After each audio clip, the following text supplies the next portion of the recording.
Good morning, sir. Good morning po. Ayan. Sir, ano po ang pangalan po ninyo? Good morning po, Sir Dan. My name is Nael De Gracia po. I'm 37 years old. At galing po ako sa Lanao del Norte. At dito po kami, nag-migrate po kami dito sa Davao City way back 2004 po. Okay. Sir, kailan po kayo naging member ng Kingdom of Jesus Christ? Naging member po kami ng Kingdom of Jesus Christ in this ministry po. It was way back 1997 po, when my mom became a televiewer of Pastor Apollo, one of his program, Hour of Truth, during that time. And that was the turning point sa buhay po namin. No, my mom is a devoted Catholic. My papa is a devoted Protestant of UCCP. Pero that was the time, the year 1997, nung na-convert po the whole family, nung nag-decide po yung mga magulang ko na pumasok sa Kingdom of Jesus Christ, the name above every name. Yun. So, sir, nabanggit niyo po kanina sa pinag-aral daw po kayo ni Pastor Apollo Quiboloy. Yes po.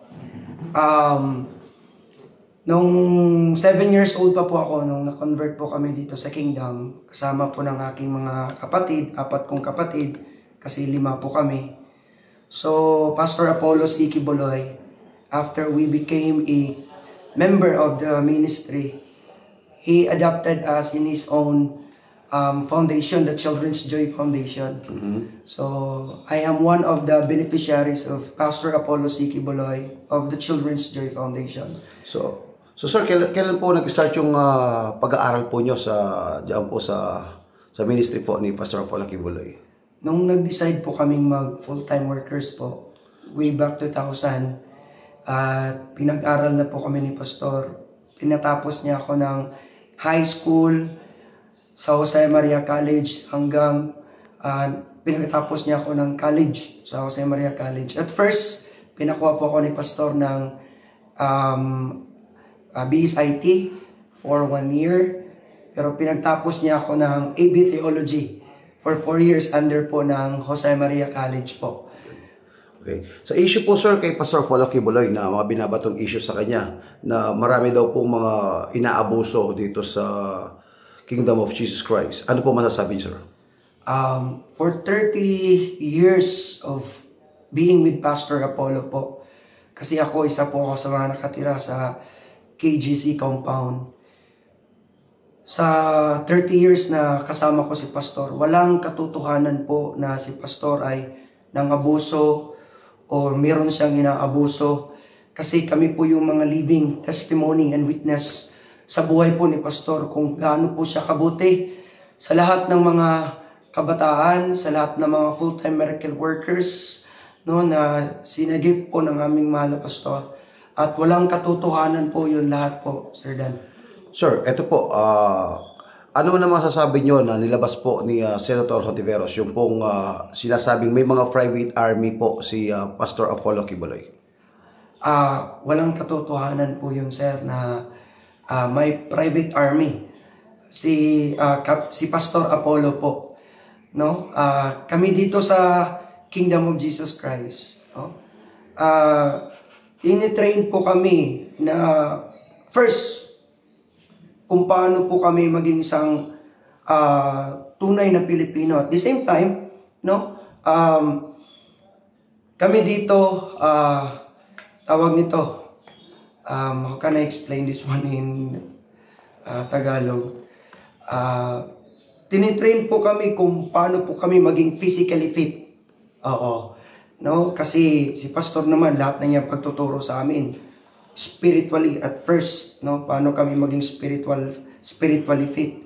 But at the same time, tinuturuan po kami ni Pastor through program trainings na paano po kami maging physically fit. Pero wala pong mga private army si Pastor po, no? Lahat po na, meron siguro kami during Bible school days, meron kaming training as a Bible school student, no? Kasi hindi naman namin ipagkaila na meron kaming basic military orientation training for us to become a good soldiers of our Lord Jesus Christ, not only spiritually but also physically, no? Pero yun, ginagawa po yun ni Pastor, no, para yung mentality namin being a civilian mahilin tulad po sa being mentality namin bilang isang sundalo sa physical. Pero hindi yun private army po, no? Para yun sa amin kapakanan, na para hindi kami maging lampa, para hindi kami maging para kami ay maging isang sundalo at the same time sa physical, pero at the same time sundalo din sa spiritual. Yun naman talaga yung pinaka-importante na tinuturo ni Pastor sa amin, na maging sundalo kami sa spiritual po. So, ano pong mensahe niyo po sa mga nag-aakusa kay Pastor Apollo Quiboloy?